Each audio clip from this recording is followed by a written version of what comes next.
ભારત સરકારના એક પેડ માં કે નામ અભિયાન હેઠળ ગુજરાતમાં અમૃત અભિયાન તથા નેશનલ અર્બન લાઇવલીહુડ મિશન અંતર્ગત વુમન ફોર ટ્રી કાર્યક્રમનો પ્રારંભ કરવામાં આવ્યો છે.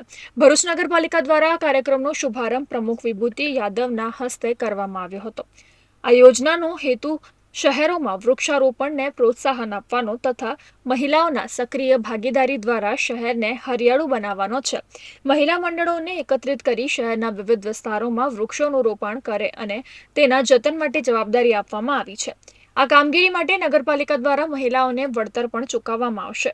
આ પ્રસંગે ઉપપ્રમુખ અક્ષય પટેલ, કારોબારી અધ્યક્ષ હેમેન્દ્ર પ્રજાપતિ તથા અન્ય અધિકારીઓ ઉપસ્થિત રહ્યા હતા. આપણે એમને માર્ગદર્શન આપવામાં આવ્યું જેથી કરીને વૃક્ષારોપણ થાય તો પર્યાવરણમાં પણ સુધારો થાય અને બહેનો પણ પગભર બને એ રીતનો સરકારશ્રીનો અભિગમ હતો અને બહેનોને માર્ગદર્શન આપી અને એમને કીટ વિતરણ પણ કરવામાં આવ્યું છે જેથી કરીને બહેનો વૃક્ષોને રોપી અને એમનું જતન કરશે અને સરકારશ્રી દ્વારા એમને ભથ્થું પણ ચૂકવવામાં